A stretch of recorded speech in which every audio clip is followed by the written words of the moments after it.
Tyson Kenji Madada kwake Kinyanjui amekataa tena Buffon Soka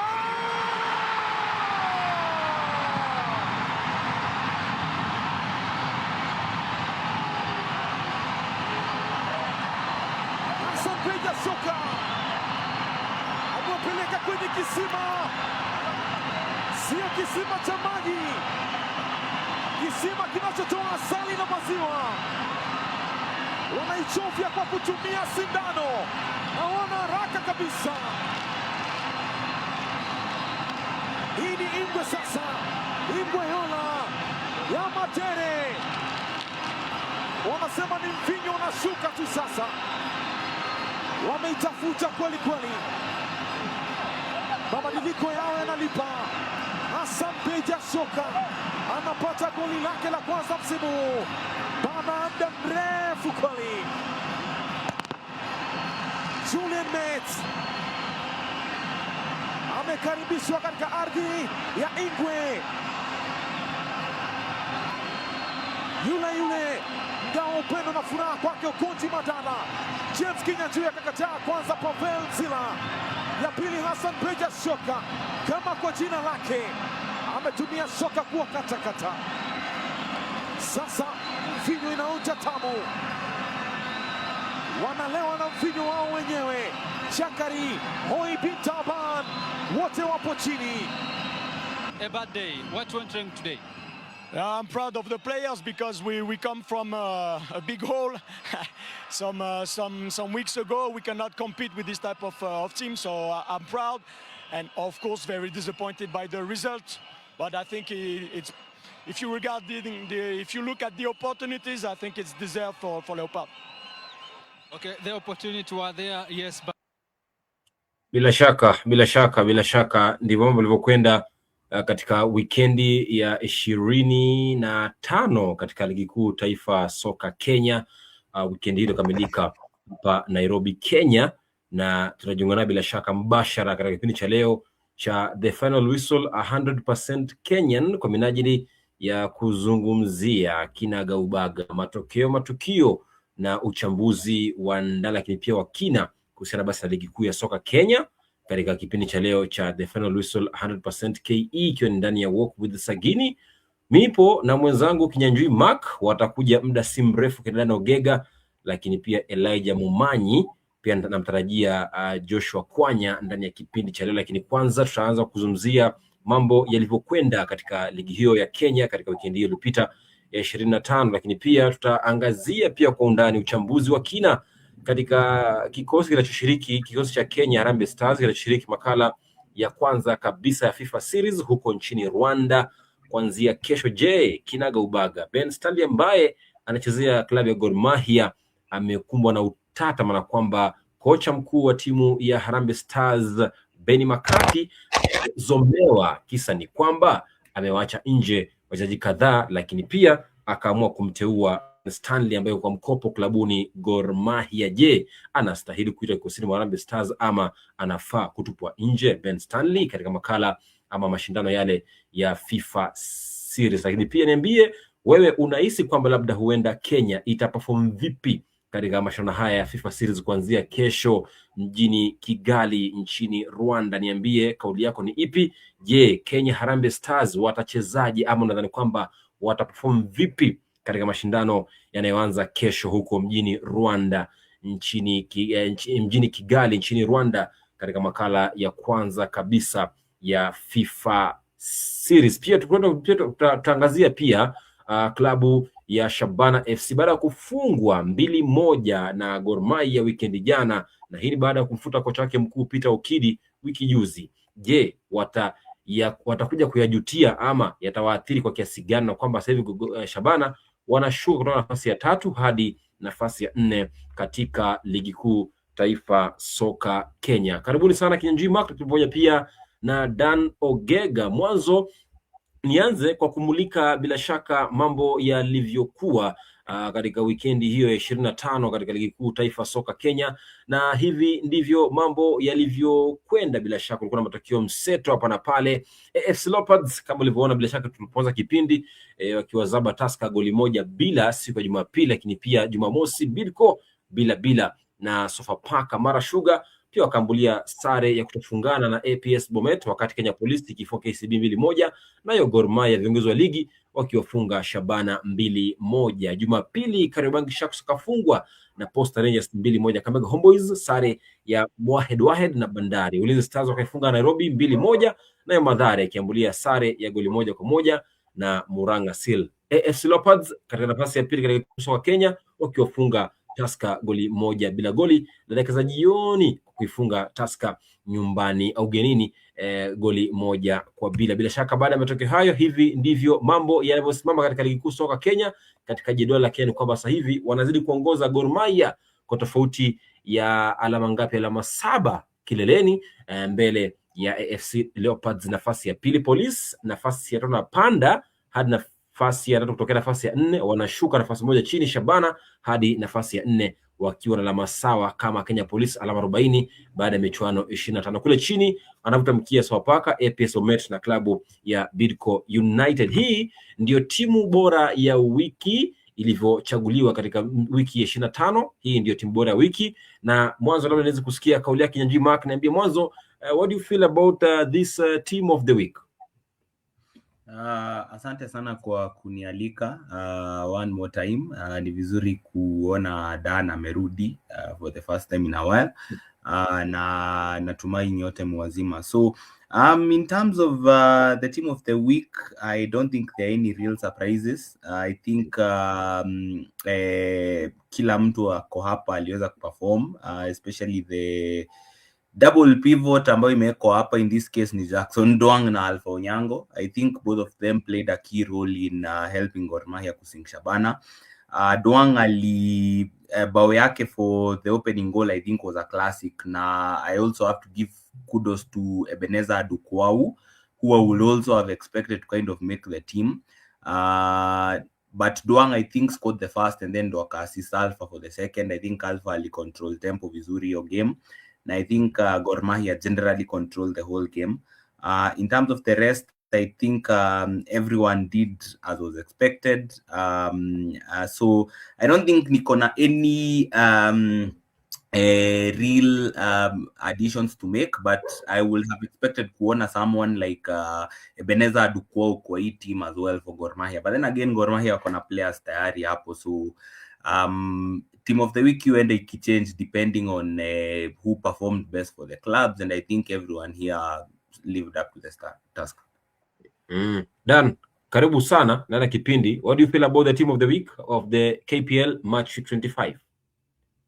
I hope nasikika vizuri, na pole kwa sababu natumia simu leo, so naweza kuwa nisione text ya majina ya wachezaji, lakini based on na ile game ambayo niliona high profile match kwa hiyo weekend ilikuwa Shabana na Gor Mahia, ambayo Gor Mahia walishinda 2-1, na combination ya Alpha na Duang I think it worked very perfect, especially against a team ambayo ilifika time Shabana akaanza kucheza low block, na Duang I think ni jamaa ambaye alireplace Austin hapo kwa squad ya Gor Mahia.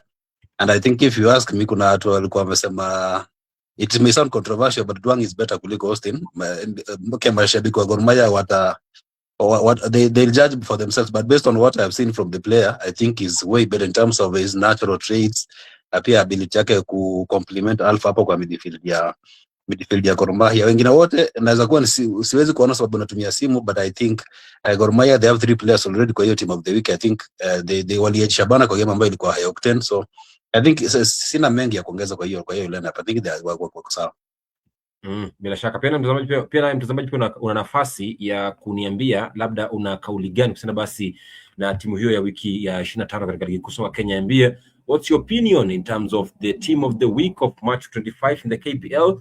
Just send me your sentiments on the comments box on Facebook here, and I'll be sampling a few or all of them when you get time as we move on the show. Now, aside from team of the week and the table standings, of course Gor Mahia waliwafunga bila shaka klabu ya Shabana FC magoli 2-1 siku ya Jumamosi. Bila shaka ilikuwa mechi kali kabisa uwanjani Nyayo, na nilichofurahia ni kwamba this game had a good number of fans at Nyayo. And this shows just one thing: football in Kenya is growing, and of course this is because of our community clubs Gor Mahia, AFC Leopards and Shabana FC, which are making that effort to pull masses into the stadia. But then the biggest question is Gor Mahia wanapata ushindi mark na wanafungua pengo la alama 7 kileleni mwa jedwali la KPL mbele ya AFC Leopards, ziko zimesalia mechi kama 9 tu ligi tamatike. Gor Mahia look to be they are on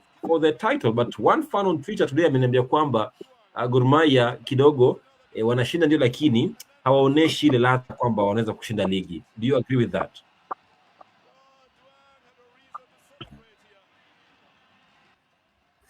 Yeah, personally, I don't think so, because first of all, ningetaka before nijibu swali yako, I think comparing the game between Shabana na AFC Leopards na hii ya Shabana na Gor Mahia, I think game ya AFC Leopards vi Shabana grau ilikuwa imejaa. This one was only partially full. Unajua TV na kuonyesha hapo mbele, but the north and southern stands, I don't think zilikuwa zimejaa pa expectations. Maybe partly because Shabana, sorry to say this, but nime notice most of Shabana fans wanakonga fair weather, where when the team is doing really well utaona wamejaa, then team ikistruggle kidogo unaona watu wameanza kukosa kukam grau, na hiyo ndio kitu chagia pakubwa to Okidi eventually being sacked, but we'll get to that in a future point. But in terms of game yenyewe vile niliona, whether Gor Mahia can win this league, I think it's a given. I think tangu 2012 2013, the year they first won the league for the first time in nearly 2 decades, I think they've only missed out on the title on 4 occasions. Now, of which those 4 occasions, ilikuwa I think 2016, time Tusker walichukua double, and if I am not wrong, 2021, 2022, but they reclaimed their titles in 2023. So Gor Mahia wamefanya ligi kuwe more of a monopoly, and I think right now comparing kama Juventus ya the 2010s, where as soon as they take the lead, it is very difficult to dislodge them, because they have the know-how of how to win. Na unapata pale AFC Leopards, unapata as much as their starting 11 is strong, their depth is not exactly the strongest. So right now, hata kama AFC wanaweza shinda na wa reduce deficit to 7 points, even if we'll reduce the deficit to 7 points, I don't see anyone stopping Gor Mahia with the momentum they are at. Na unaona hata time watu kama Bandu Omondi hachezi, someone like Gad Matthews, who won the clean sheet in Golden Glove in 2023, still capable of coming in and replacing him. Unapata hata wakitoa mtu kama Alpha Onyango, wakitoa watu kama hao, unaona watu kama Ben Stanley, internationals bado wanaingia kama sahaba. I don't think the same can be said of AFC Leopards. So I think right now, as much as I personally, if you ask me, want the league to be more competitive, I think this title may be done and dusted in favor of Gor Mahia kwa maono yangu. Now, let me hear from Dan. But before hearing from Dan, let me just read some comments here and some shout outs. And I can see a lot of fans are tuned in. Virginia Sancho Akio is tuned in. Brian Mwenje, Joseph Mwabili, Sami Nyaga, Brenda Munina, and Kadusko alongside Derek Jumba. They're all tuned in and they're watching and they're enjoying the show. Thank you so much for tuning in, and just share your sentiments as we continue with this show. Of course, Dan, Gor Mahia wanawafunga Shabana nyumbani Nyayo 2-1. Nini baada ya kumfuta kocha mkuu Peter Okidi. First of all, what do you think worked for Gor Mahia and what do you think did not work for Shabana on Saturday? First of all, acha nianze kucomment kwa ile yenye Maka alisema. The reason as to why the pitch was not full ni venye kulikuwa na uoga kwamba mashabiki wa Shabana wangeshambuliwa na mashabiki wa Gor Mahia. There was in the build up to that, there was that fear. Hadi kafika branch chairman wa Shabana, there was one advice mashabiki wa kiwanja. But there came a time pia wakarealize by the way it's not that serious, wengine wakakuja. For those ones wenye walikuwa karibu wakaingia kiwanja, then waka enjoy game. hiyo pia ilichangia sana, especially kama unakumbuka game ya FC Leopards, actually kiwanja ilikuwa inajaa almost full because watu walikuwa wamekuja tu kucheza ball na watu wakuja tu kushangilia timu zao. Yeah, and at the end of the day watu walijibamba, but hii ya Gor Mahia pia kulikuwa na what happened last time wakiwa Gusii Stadium, acha na hii hadi season na pale kwa Gusii Stadium, kuna watu walikuwa feel kwamba actually kuna threats ambazo zinarusha kwa mitandao kwa sababu Gor Mahia kwa hiyo opportunity kuma kubaka them kugetina them, so hiyo uga pia ilichangia sana watu kutokana na kwa Gor Mahia kushinda title ya season for them against Shabana kwamba better players, experienced players ambao wamekuwa hii title for the longest time, na hii ilikuwa contribute sana kwa Gor kupata result against Shabana. So I think this season they are the team to beat, and again ukiangalia hapo ya build up kwa hapo mbele itakagumu sana kuwatoa sana compare timu zinazofuata. The only disappointment is kwamba FC Leopards bado wanafikiri kwamba ukiangalia in terms of entertaining football FC wanacheza vizuri kuliko hata Gor Mahia, but wali sleep at key stages of the season ambayo inaenda kwa cost na kuwapeleka wao kutoshinda hii season. Mimi nimekuwa nikiamba mashabiki wa FC timu yenu, they must believe in themselves kwamba wanaweza shinda hii ligi, and then itakuwa rahisi kwa because to pass like mashemeji wali win. If there is anybody mwenye angewapatia a real challenge ingekuwa timu ya FC Leopards, si hata Shabana ama anybody mwenye ako nyuma. Pa FC they have a team that can contest for the title. Yes. Yeah. Great. Momanyi, karibu ndani ya kipindi, bila shaka umechelewa lakini bora kufika kuliko kukosa kufika kabisa. Karibu sana kwenye kipindi Momanyi, na tunazungumzia kuhusiana na Gor Mahia na Shabana, and one of the key points that I think I raised to you personally last weekend, the other weekend when Peter Okidi was fired at Shabana, was I told you I think Shabana will come to regret this decision because of one thing, and I hoped that a team, normally in football when a team sacks its coach, the new incoming coach normally has a good run in the first like 3-4 matches, but this time not for Shabana. The interim coach Ongwae kidogo mambo yalimwendea segemnege kufungwa na Gor Mahia 2-1. First of all, what do you make about the game, and what do you think failed on Shabana's side? Shukrani sana Jason Sagini kwa kunipa nafasi. Kwanza nianza kwa kuomba msamaha kuwa nimechelewa. Sio kaida yangu kuchelewa, lakini kwa sababu ya shughuli ambazo sababu ambazo zingeweza kufikika ndipo nikajipata nimechelewa kwa dakika 20. Na pia ni washukuru wenzangu kwa kufika kwenye kipindi mapema licha kwa mimi nimechelewa. Kwa hiyo naomba msamaha wangu utafikika. Kwa hiyo tukianza moja kwa moja, Shabana, there is more than what meets an eye. Kwa kweli ilikuwa Shabana wana struggle. So nikwambie ukweli, tuanze kisaikolojia kuwa ndio walimpoteza Peter Okidi. Walimpoteza Okidi kwa wakati ambapo wengi walisema kuwa haikuwa wakati mwafaka wa kuweza kumruhusu kuondoka. Na pia wadadisi wengine wa mchezo wa mtoko watakwambia iwapo umeamua ku make mind kuwa mkufunzi ondoke, basi hichi kwa unachokiamini. Kwenye mechi ya Gor Mahia, Shabana walikuwa wamekuja wakiwa wamejipanga vizuri sana in terms of tactical, in terms of everything. Lakini kuna kitu kimoja ambacho kilichangia Shabana kupoteza hii mechi: mashabiki. Kulikuwepo na taarifa ambazo zilikuwa zinaenezwa mitandaoni kuwa kutakuwepo na vita, kuwa ni fursa mwafaka ya Gor Mahia kuweza kulipisha kisasi dhidi ya Shabana, na ukosefu wa mashabiki ambao wangejitokeza kwa idadi kubwa vile ambavyo Shabana wamekuwa kifanya, na hisi kuwa kulichangia. Sababu kiniuliza mimi, gola pili ambalo Gor Mahia walifunga, nitawapa maua yao mashabiki wa Kogalo. Yeyote yule ambaye alikuwa Nyayo, uwanja wa Nyayo ulibadilika ukawa kitu tofauti. I can tell you the feeling that I felt that day before Alpha attack I mean, I don't know who played that corner, I can't recall it well, but I think Alpha is the one who scored the second goal. I can tell you ile atmosphere ilikuwa Nyayo Stadium before hiyo corner ichezwe, mashabiki wote wa Gor Mahia walisimama na wakaanza kushake. You know, we have been hearing these things at ni vigumu kucheza Anfield, ni vigumu kucheza Old Trafford, but I can tell you that thing caught Shabana defense offside. That thing caught Shabana players offside. Everybody was shocked. Even the players themselves. Go and look at that goal. Walifungwa wakiwa wote, wachezaji wote wa Shabana wako pamoja, hawajui wakabe nani, waache nani. Walikuwa wamejikusanya kama kamsitu pamoja. And that's why they conceded that goal. Iwapo mashabiki wa Shabana wangefika kwa idadi kubwa, vile ambavyo walifika mechi ya FC Leopards. Sababu kama hawa wangekuwa na motisha, kuwapa motisha wachezaji wao, alafu pia na Shabana nao vile vile, maybe we could have seen something different.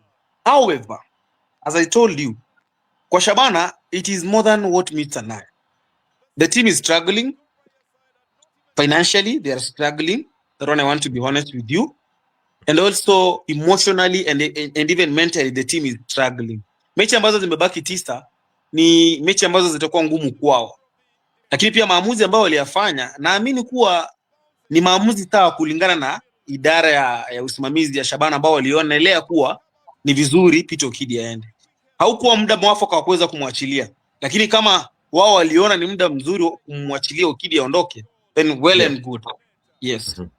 Na bila shaka let's just pick it from their mark on Peter Okidi, and Momanyi says that for him he thinks that maybe the management saw it better to part ways with the coach with just 9 games to go, and he left the team 5 wins in 5 games, leaving them on 3rd position. Now they've dropped to 4th position.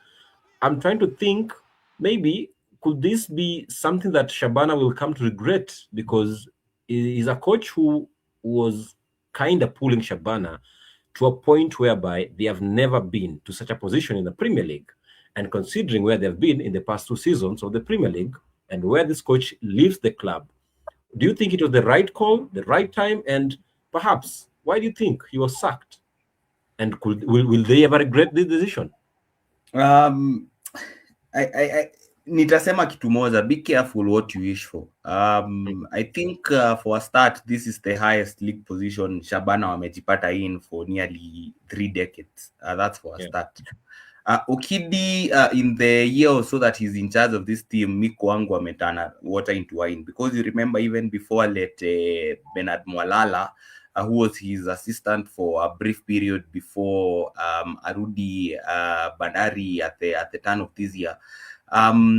There was a point hata alikuwa nasema ati hata akipanga training ilikuwa inabidi amewak na wachezaji kadhaa. I think Makukola and I don't remember who else, you know. So he found a difficult situation and he had to try and turn around this team and get this team into producing results. Now the thing with fans inakuanga hivi, fans wanatakanga instant results. That's the nature of 90% of fans. Unajua mashabiki wengi huwa waangalii the deeper factors that, you know, why point A leads to point B and point B leads to point C. Okidi, to be fair, pia hakuwa anajisaidia, cause nakumbuka season ikianza walianza on a roll, and then I think waka momentum ikadip kidogo, including ile time yenye walidraw na Tusker, and then during that period where he went on like a 3 or 4 game winless streak, mashabiki wakaanza kupiga makelele, and then akasema wakuwe patient, although he didn't say it in a politically correct way. So I think that rubbed off the fans off the wrong way. But then sasa momentum ikapik tena, wase wakasahau, and then at the turn of the year, when people think they are in the serious hunt for the title, the Armageddon happens where wanapigwa na AFC Leopards bao 5, and then wakapigwa na Kariobangi Sharks. So I think in the eyes of the fans and the management, who I am sorry to say, in my opinion, most of the management at Shabana, saa zingine wao who make, I'm sorry to say this, but they let influence ya mashabiki influence decision making yao. Without mentioning names. I'm not going to mention names right now because I don't think it will be fair, but I am well informed that some officials are easily influenced by what they hear from the fans rather than sticking by the manager. Momanya may make a very valid point that Shabana are struggling financially, and I agree, because unakumbuka there was a point towards the end of last year where my players walikuwa wameenda without to pay for like 2 months, but then that situation was sorted out. And you know, to be able to run Shabana, club of Shabana starter for a season, you need around 65 million shillings, if I'm not wrong. Me, in my opinion, if you ask me, it may probably be more. Now unaona SportPesa are only able to give them 25 million, and then the rest lazima watafute vile watapata. So that's why I'm saying I think Shabana may have dropped the ball by getting rid of Okidi. I think it was a knee-jerk decision in my opinion. Momanyi alikuwa amejam time nyingine anasema ati aliwapeana game ya Kariobangi Sharks, but you see, you win some, you lose some. That's the nature of the sport. And right now, aliwafikisha your best ever position since before 2006, time team ili relegate originally. So for me, I don't agree with the decision. I think it was knee-jerk. But again, good luck to the club, because unaona bado wako Mozart bet, so anything might happen in that cup, because with cup anything can happen. Ligi saizi hawezi pata for sure, because I still believe Gor Mahia walichukua hii ligi jana. It's only a case of who and not if, but walishaichukua. But for me, I didn't agree with the decision for the issues or the reasons that I have mentioned above. Great, Dan. I want to just react on the same question. Will Shabana ever come to regret sacking Peter Okidi at a time when he has left the team on its best ever position in the league? And also the man in charge right now, Ongwae, the interim, do you think he's capable of sailing this boat to the desired destination at the end of the season? Because at some point Shabana were title contenders along FC Leopards and Gor Mahia, but at the moment they are falling to fourth from third. So do you think Ongwae is also capable of sailing this ship and getting it back to the steward that it was under Peter Okidi before? Haya, tuone kwanza ifuata nianze kujibu swali lako directly. Game ya Gor Mahia ilikuwa Shabana angepigwa. Hiyo I think first ko in agreement, sababu that talent iko kwa ranks za Gor Mahia, so I don't think kama Ongwae kwa jet ilichangia ama Okidi kufunga job ilichangia Shabana ku drop from number 3 kwenda number 4. Kumbuke even before Saturday Shabana walikuwa wamecheza one more game kuliko Mega, so they were bound to go back. To come to your question, case ya Okidi is very complicated, and Elijah alisema there is more than me, babu. The fact that to the point like alikuwa sacked imekuwa build pole sababu unakumbuka la Shabana they were literally fighting kwa ligi, but unakumbuka time watu walikuwa wamesema just hang in there kwa ligi, then build from there next time mwanza na squad iko strong. So pale Pizzo aliachia Okidi take over from there, then establish a strong side ambayo to end of last season actually Okidi aliwachukua from relegation zone hadi last season wakamaliza number 5, so which was quite commendable. So I think based on the performance of the last season, I think now believe kama fans ilikuwa like if we managed to achieve this season ambayo tumekuwa struggle, I think now to retool better, we better players, which was the case. It happened while they signed very good players at the beginning of the season. Kila position ilikuwa number 3 players, kila mtu anaweza anza, and you don't see the difference. So ukiangalia vile Shabana hata wakianza season, the first 3 games waliwin zote. No, the first 2 games waliwin zote kwa 6 points. Game ya 3 na Tusker wakadraw under mysterious circumstances, na kumbuka Okola akifanya makosa against Tusker wakaequalize towards the end of the game. After pale I think watu wakasahau kidogo, captain akaumia akaenda. So kuna games zenye ambazo naweza kumbuka ambazo zilisilfe yake. Ya kwanza ilikuwa ya game ya Tusker, like second game ilikuwa Costa Rica zile mambo Costa kushinda.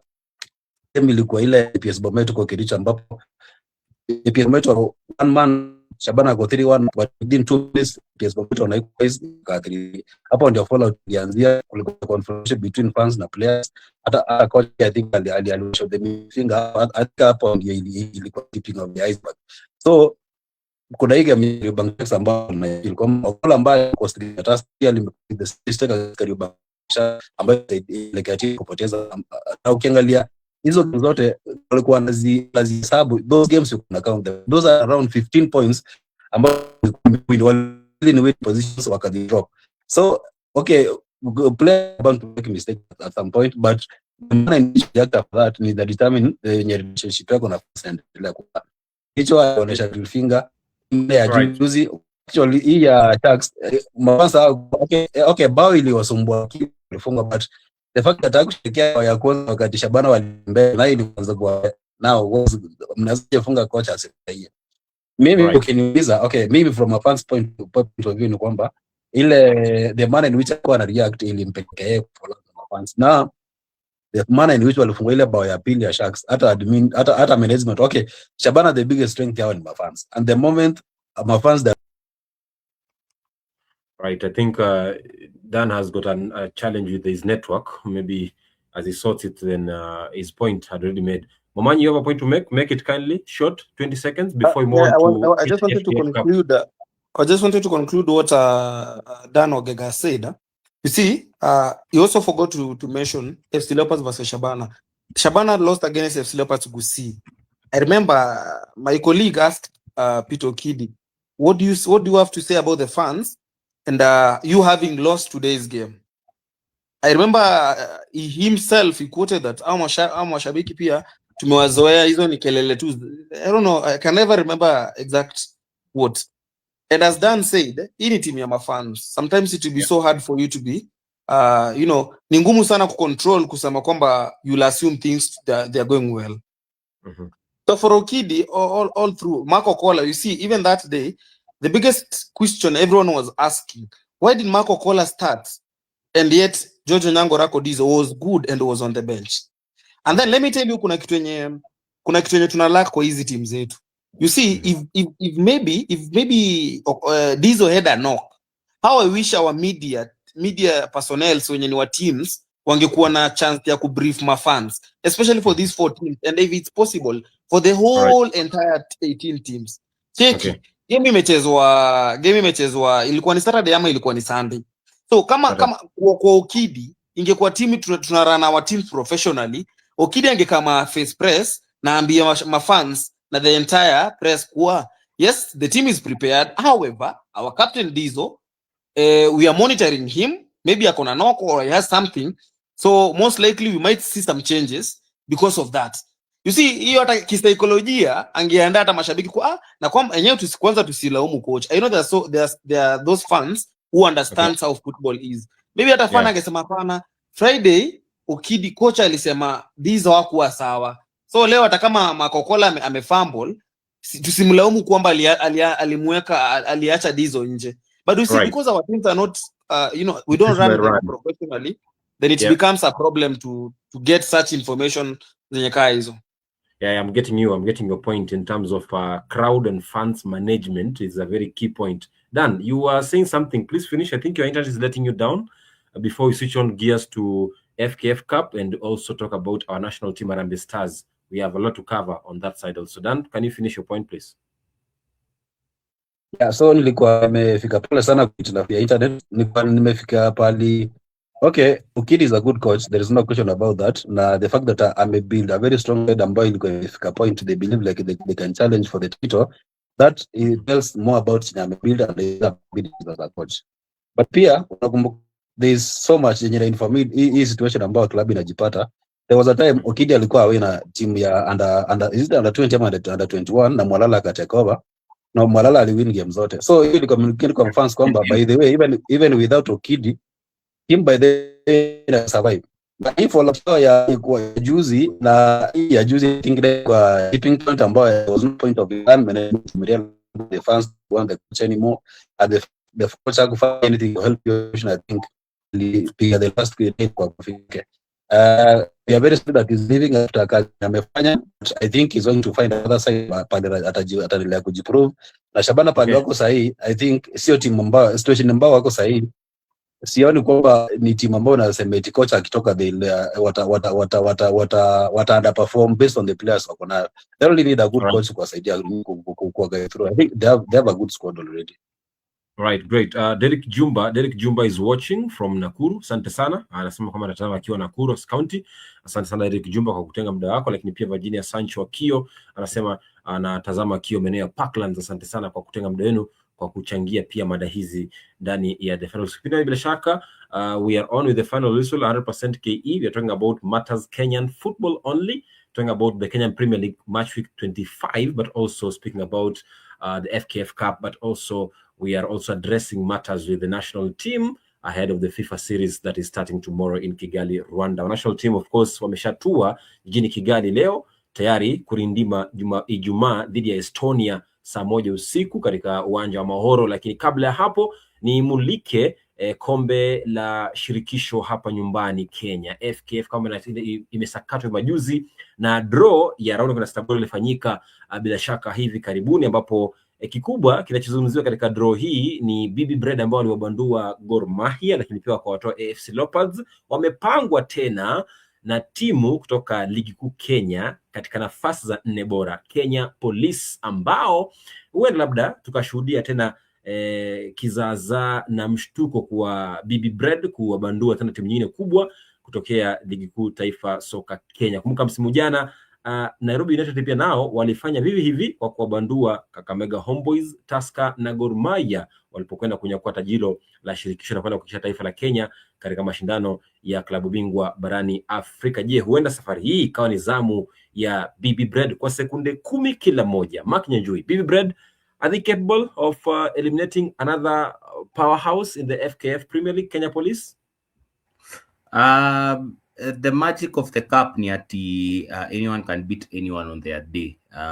That's why unapata hata 2023 Kakamega Homeboys walishinda this competition. So nothing is impossible, but we have to remember that BB Bread pia, as much as wamepiga AFC Leopards wakaweza ku overcome Gor Mahia, maybe you never know.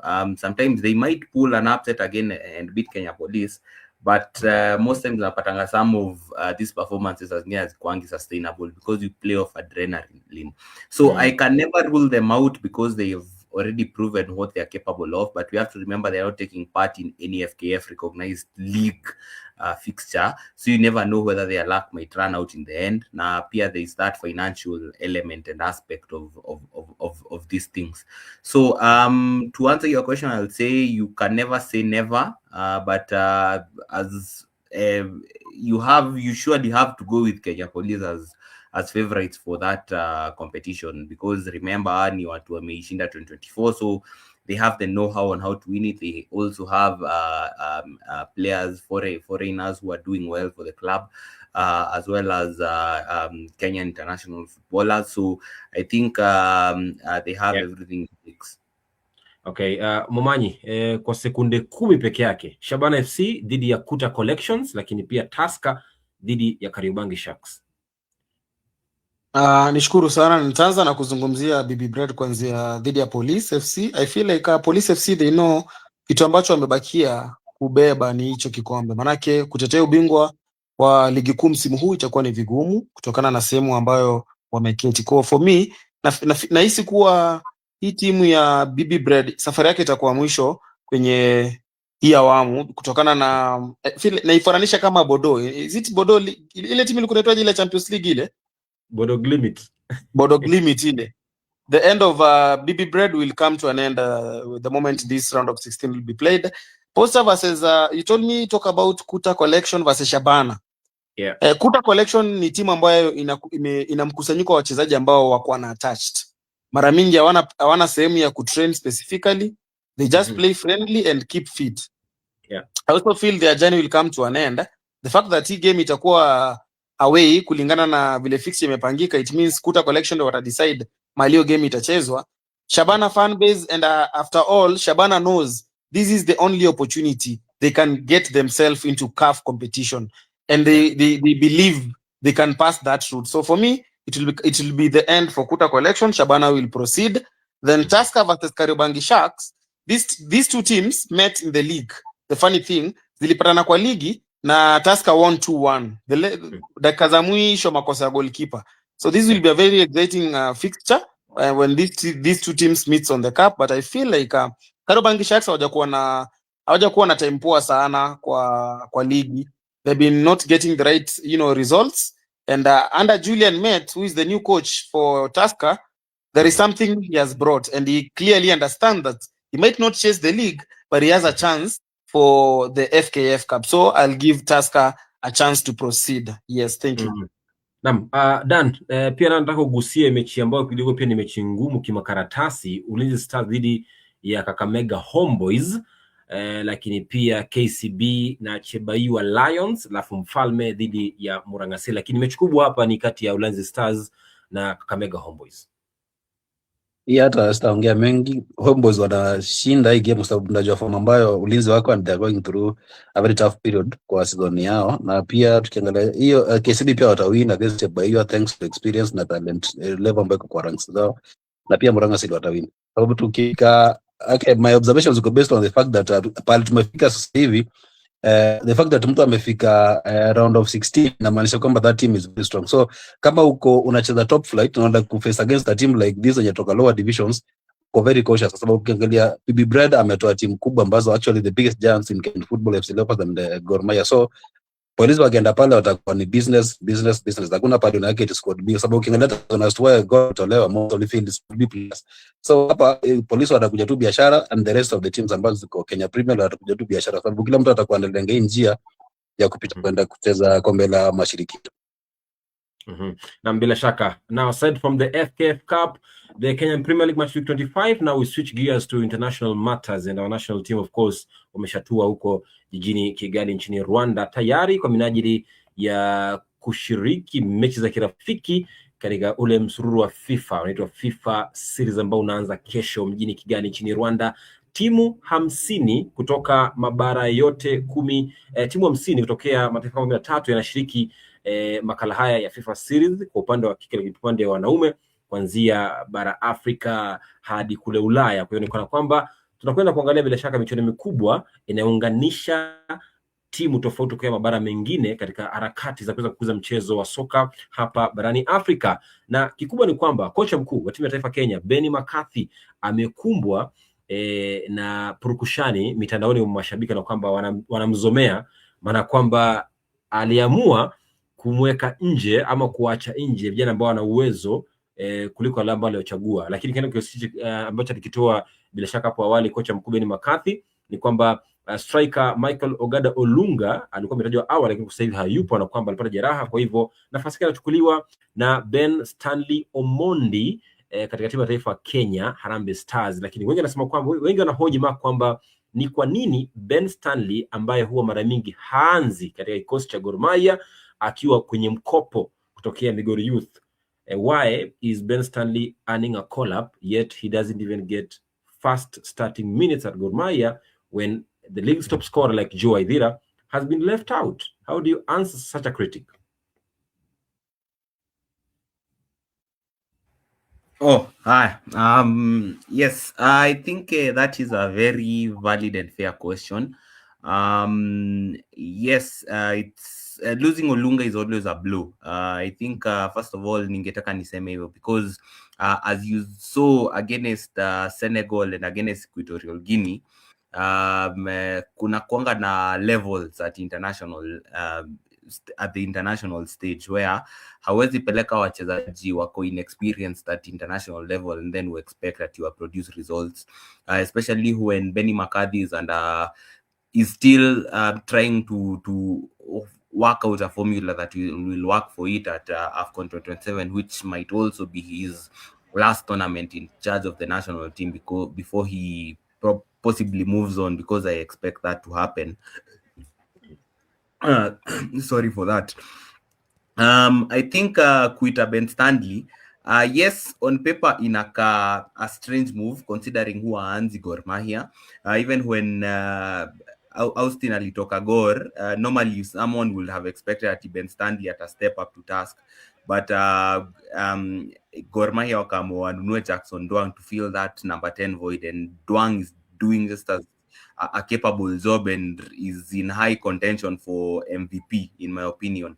But with Ben Stanley, first of all, ningetaka kusema I may not necessarily agree with the decision, but I can understand why he did it, because nilikuwa kwa press conference jana, open day jana, na McCarthy alikuwa anasema sometimes you need those kind of versatile players. Ben Stanley ukimwambia acheze number 9, I think he can do a job there. Tulimuona akicheza left wing sana time ya CHAN for Harambee Stars. He can play in the number 10 position. Pale hata akiwa pale ulinzi na akiwa pale Sofapaka, we saw him occasionally play from deep positions. This is a player who has been playing at a decent level, and I mean from NSL, kutoka akuwe 16 years old akiwa high schooler, akiwa Migori Youth. For some reason, yes, yeye huishi kwenda kwa mkopo, but I can understand why he got called up. But like Momanyi will probably say, because Momanyi najua kona issue na the call up, I think the other players that will have been deserving of that chance. But then again, I think Ryan Ogam has already proven he's capable of holding up the fort on his own up front. So I don't think people wata complain sana absence ya Olunga. So I expect Ben Stanley atumie hii nafasi kustake claim yake, especially in those kind of positions behind the striker.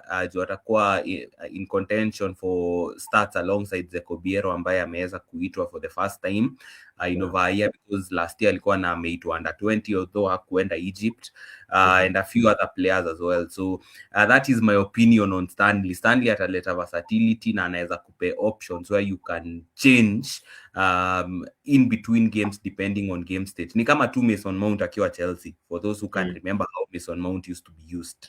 So I think that's why ameitwa. Okay, great. Momanyi, I can see you are laughing hapo chini, back left. What is wrong? What is wrong with the national team head coach Benni McCarthy for making a late call-up for Stanley Omondi, as fans are claiming that it is wrong? What is wrong with this call-up? Let me start by saying there is a time I was a very young boy, but I came from a very poor family, so I couldn't be able to follow football. I used to love football, but I could not.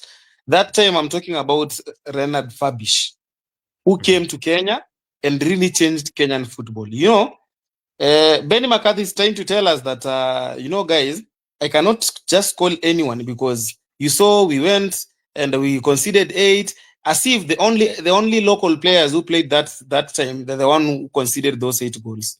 Second thing, Benni is trying to make us understand and believe in him that he only believes in players who plays international football, and probably those he has seen.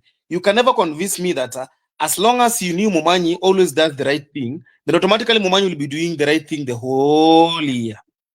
How do you discover different talents? Look at young talents like Lamine Yamal. How old is Yamal? But can appear on the national team.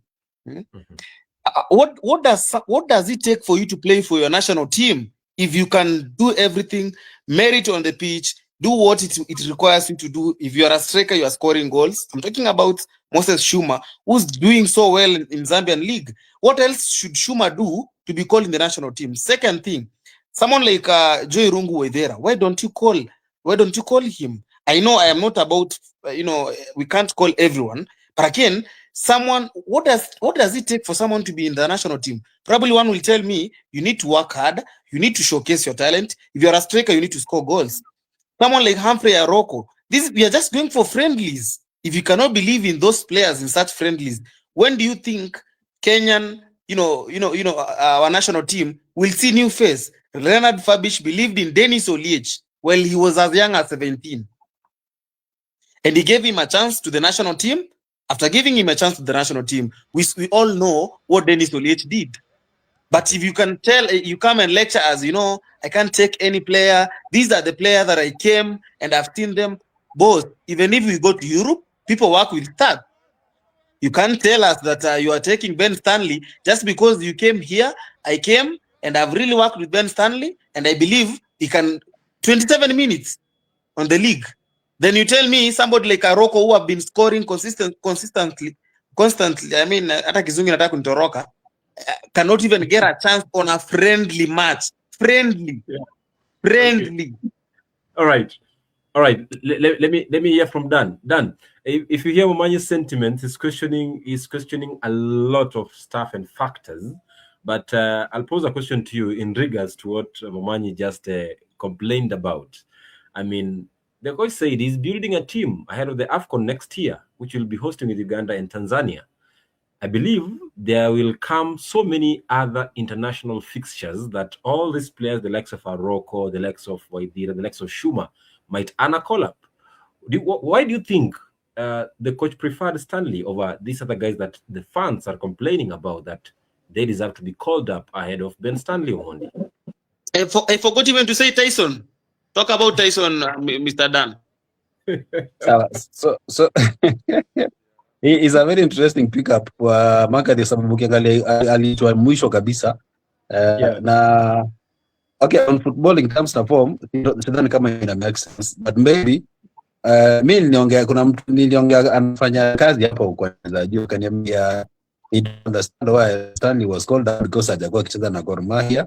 Wanasema okay, unakumbuka mbele ya Nikimwendo ulikuwa unasikia mtu ameitwa hata ujue ametoka wapi anaingia tu for national team. Maybe kama McCarthy, unajua kuna ile unaweza chukua player under your wings unamdevelop unampatia opportunities. I think that's the only explanation in a make sense.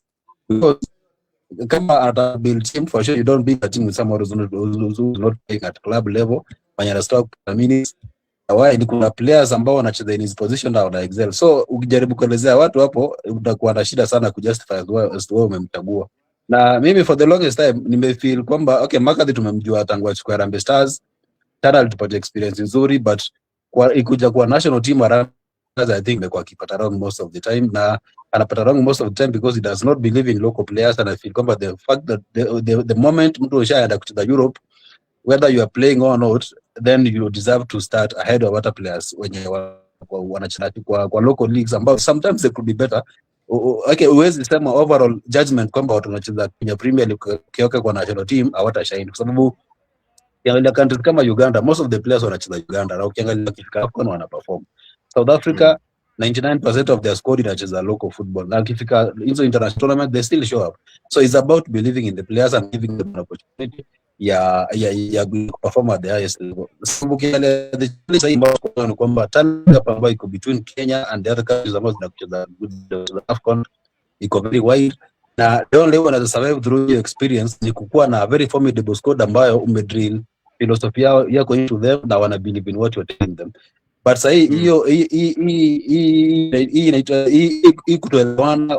Nakumbuka ile ya Gambia ambayo aliweka international players first half akaonyesha miujiza, wakati Alpha waliingia second half akastabilize game, Harambee Stars kufungwa second half. So that should tell you something like we cannot condemn them using a blanket statement kwamba local players they are not in terms of quality, but ukikuja kwa international players kama Odada hiyo time hakuwa na klabu, kuna players wengine kama Lenkupaya sasa ana klabu bado anaitwa kwa Harambee Stars. So it is very difficult kumtetea unless kama explanation yenye Maka alisema like ni player kwa versatile, but hiyo versatility yako bado hajakusaidia kuanza Gor Mahia. Unajua you can always find a solution, an answer to that such kind of a question. So ni ngumu sana mimi ukiniuliza mimi ni ngumu ku justify why ni Ben Sano ameitwa.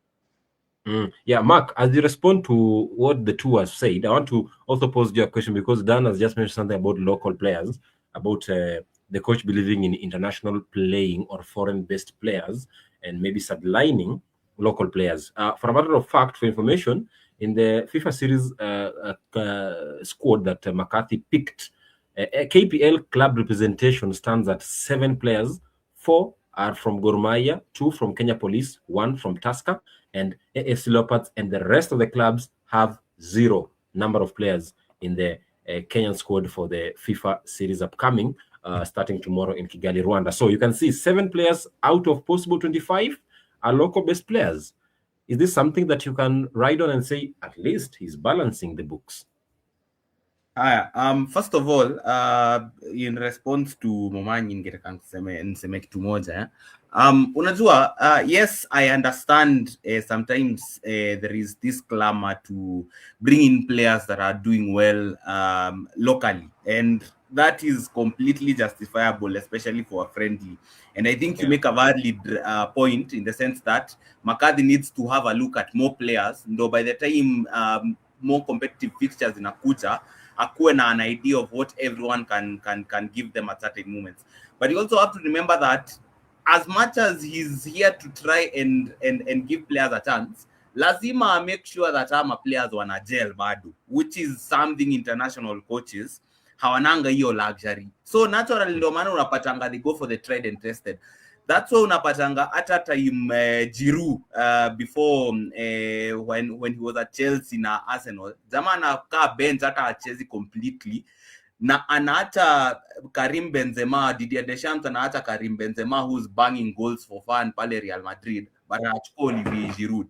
Now in the end, Olivier Giroud, hata kama he wasn't the brightest light in the room, but walikuwa find a way to get the best out of Mbappe na Griezmann. Na in the end France did very well for themselves. Unaget? So sometimes kuna hiyo element, maybe this player can give me this and that at this moment. Maybe another future coach will come in and say, Ben Stanley hatoshi mboga. You know, it depends na how coaches view the game. Now there is no right or wrong way to play the game. That being said, to answer now your question, history, local representation of players, you have to remember that hata kina Ryan Ogamdo waenda kwenda majuu, na pia huyu Bajaber, who right now he's struggling for playing time at Simba because he's had a lot of fitness problems. You have to remember these players were local best players when McCarthy came in. McCarthy came in, they were local best players. Then they shine and then they get the opportunity to go abroad. Same thing with Fabish, nilikuwa nasema alipe Oliet chance na Oliet akaenda majuu. Nilikuwa nataka Oliet abaki local league forever. You get? This is what hata huyu Franco Thiambo mwenye for some reason he didn't make the cut in Sweden. Unaona ametoka amerudi Gor Mahia. Mike Kibwage was struggling to even get game time. Hata Kibwage ameitwa saa hizi because Sylvester is injured. Unaget? So you can't really say that McCarthy exclusively doesn't want to use local best players. If you're good enough, uko sawa, because our best keeper, in my opinion, despite the fact that Ian Otieno na Brian Bwire wanacheza South Africa, I still believe, in my opinion, our best goalkeeper in the land is a local best player. That is Banu Mondi, who couldn't make the cut because in this case alikuwa akona injury, so angemake, but on his day is the best goalkeeper on the planet. So in Kenya, sorry, not on the planet. So that is to answer your question. I think kwangu, I think coach anaangalia who has worked under me, who do I trust, because right now 1 year from now inaka a long time, because AFCON nafayanze in a year. At the same time, it's a very short time in international football where coaches only manage 7 or 8 games a year. See how I work now at club level daily. The last time he was with them was in November. November is already 5 months ago. Na already ashawapata tena. So ni heri when players when you ushatumia, because hawata take time kushika chenye unaelewa. That's probably why Stanley was called up, and I completely agree. Maybe he may not be the best pick at this moment in time. Maybe he's not getting the game time he wants, but he already understands McCarthy's methods, and McCarthy is under pressure to deliver results for Kenya, or else mtakuwa mnasema aende kama Virat vile mlikuwa mnasema God rest his soul. Mlikuwa mnasema ni beshte yangu, but God rest his soul, but mtakuwa mna demand atoke vile mlisema atoke. So that is to answer your question. Exactly. There's one thing I agree with Mark in terms of the coach could be under pressure to deliver results. That's why he chose to go with players that he is familiar with, in terms of Ben, Stanley Omondi, and others like Chris Arambo. Because of why? The coach said, we have to get back and bounce back. Remember the last game that Kenya played, we lost 8-0 to Senegal. So we have to bounce back from that. The fans have not forgotten that we lost 8-0. So this coming games, he's very, very cautious so that he avoids such a scoreline and tries to bounce back and show people like, hey, that was not Kenya. These are our new Kenya. Momanyi, a few seconds before you respond to that, I want us now to divert into the Harambee Stars squad and just share your opinion on how the team will perform in the FIFA series that is starting tomorrow. Of course, Tanzania are opening their game. They are opening their fixture, but then Kenya Harambee Stars is playing on Friday at 7 p.m. Kenyan time, 6 p.m. Rwandan time, but 7 p.m. Kenyan time against Estonia at the Amahoro Stadium. So if you look at that squad, let's do away with who is in, who is not in. Let's now work with who are available in that squad for McCarthy. If you look at that squad, how much do you think Kenya Harambee Stars will perform? Hawa wanachezea kichapo bro, hapo tusidanganyane. And if at all, one venye Kinyanjia amesema, kama ni ukweli ana believe na philosophy wenye alifika kutrain, juu hata venye ameongelesha wanahabari amewambia yeye na wako na watu wenye yeye anaona wenye alipatana nao na ameanzana na wao. It's okay. But akuje na result. Bila kuja na result ni ngumu. Na vile mimi ninaona wanachezea kichapo bro. Hapo na wasikudanganye. Wanachezea kichapo, na wakichezea kichapo the pressure will pile. Ndio sasa tutake kujua, maybe sometimes they say coach wanaona sana. I love when I meet a coach coming from the airport, having lost, even after telling us all the stories and things didn't work. However, being a Kenyan, I'm not wishing them bad. Let them perform well. Each and every player who has been given an opportunity to represent the badge, to represent the country, do it with passion. But we will be there to question. Wacha wapigwe warudi hapa airport. Sisi zinaisha 3 days. McCarthy will answer us. Yeah. All right, great. Dan, Kenya Harambee Stars will be facing Estonia, Grenada, and Rwanda, I presume, in our group. How much performance can this squad give the Kenyan fans? Because okay, Estonia in terms of FIFA rankings, I think I'm not sure how we fare against Tanzania, but ukiangalia these other teams I think tuko mbele yao. So sidhani kwamba anything apart from winning it ita justify mbona tumeenda kucheza pale. Hatuwezi enda tucheze matokeo against Estonia mtu wangu. Kwa kama ni Senegal, at least unasema Senegal ni AFCON champions, but these tournaments Mark alisema point ni kujel team na kuhakikisha kwamba players wana confidence to try to establish a playing pattern na vitu kama hizo. So kama players ambao kwanza amewachukua pale, kama they able to beat these teams ambazo ziko chini of rankings, I think there is a lot of problems within our team, in our national team. So I think maybe realistic targets, I think kama watakuwa namba 2 wa kwetu namba 1, na sidhani kwamba unajua shida, the biggest problem ever as a country to believe kwamba we can do it. Look at the time Kidogecho wakiwa na kina Maria kucheza na kina Jalo Harambee Stars, ulikuwa unapiga kina Togo, unapiga kina hizo Burkina Faso to beat these teams, kwa sababu those players at that time walikuwa the best in the land and walikuwa na believe kwa na pia walikuwa wanajiamini, but the current crops kama wanajiamini zaidi, maybe philosophically but actually vitu zimechange. Sasa hii watu wanapenda kucheza ball ya kuleleza kama chama mmecheza na natural abilities of players, but I believe if we want to perform well kwenda AFCON next year, I think this is the time, the only when we should start stepping our authority kwa kucheza against these teams. Kama Rwanda, they are way below us in terms of rankings. Estonia, I don't think they are any better than us.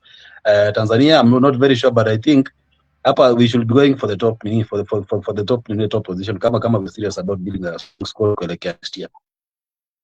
Bila shaka Mark, kwa upande wako kuangalia kikosi cha Kenya kilivyoteuliwa, lakini pia fixtures za Kenya, tunaanza bila shaka na Estonia kabla ya kupambana timu zingine katika kundi letu, kundi A. Unafikiri kwamba Kenya inaweza katoa matokeo ina gani katika haya mashindano ya FIFA series? Again, ultimately hizi ni friendly fixtures, so the idea is to gel the team, na team iko strong enough.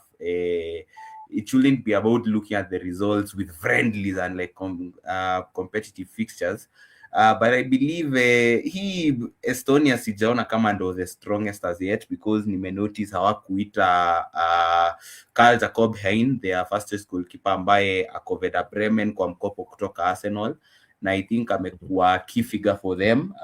Estonia are not exactly the best in the UEFA Confederation. So I think this should be a fixture ambayo Harambee Stars pia, as much as they are building a unit, inafaa wajaribu wapate results ili wapate nafasi ya kuweza kucheza against one of Grenada ama Rwanda. But regardless, I think this will be a good opportunity for especially them players when you're wameingia into the fold, kina Franco Thiambo. Show what they can do before June, because I believe June will be the first series of FIFA series fixtures, and then sasa at the start of September and October sasa ndo competitive fixtures zianze tena, because I believe as much as yes tuna host AFCON 2027, we still have to participate in qualifiers. So I think that will be a good opportunity for McCarthy. Pretty much has a year to build a team that will be unbeatable pale Atlanta Sports City. So yeah. Bila shaka, asante sana kwa uchambuzi wako huo. Umetaja kitu kizuri sana kuhusiana basi na timu ya Estonia, basi kwa nikifanya lakini nimekifahamu kwa leo.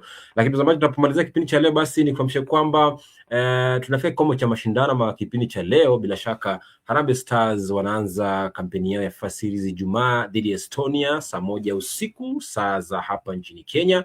Itakuwa ni saa 12 za jioni saa za nchini Rwanda, kabla ya Kenya kucheza kabla ya Kenya kucheza mechi yake ya pili weekend hiyo. Lakini pia ni kwamba tunakwenda katika weekend 26 ya ligi kuu taifa soka Kenya wikendi hii. Tunaendelea katika wikendi ya 26 ya ligi kuu soka Kenya. Bandari dhidi ya Bidco huko Kwale, lakini APS Bomet dhidi ya Nairobi United katika uwanja wa Gusii saa 8 mchana.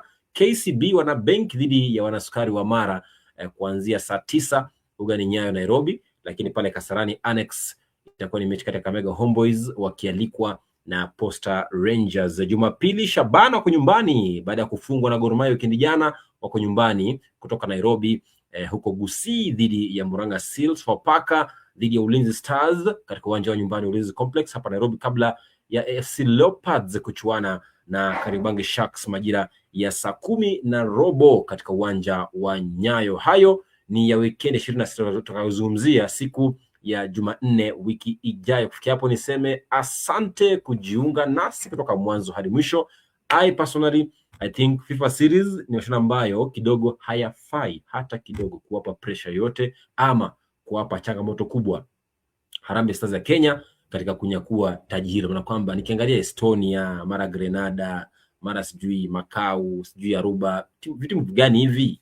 Tumezoea Senegal, tumezoea Morocco, Arua, sijui nini, inafaa tupige. Mimi naangalia kwamba nimechana maana naangalia Dan, I expect Harambee Stars to go for a scoreline, not just a win, a convincing scoreline, a 5-0, a 4-1. That's what I'm expecting for Harambee Stars in this FIFA series. Up to that point, I say thank you so much, guys, for tuning in. Also, thank you for my panelists, Elijah Omanyi, Dan Ogega, and Mark Nyanjui. Thanks so much for being on the show and on the panel today. I wish you a good night, and I wish to see you again next Tuesday, same place, same time, talking matters football. And of course, thank you for our viewer for watching since 9:10 up until now, 10:17 East African time. Thanks so much, guys, for watching. I wish you a blessed night. Nawatakieni usiku mwema. Kama kawaida, michezo ni yetu na sporti ni sisi. Mimi naitwa Jason Sagini, askofu mkuu wa michezo ulimwenguni. This has been the final whistle, 100% KE. Bye bye.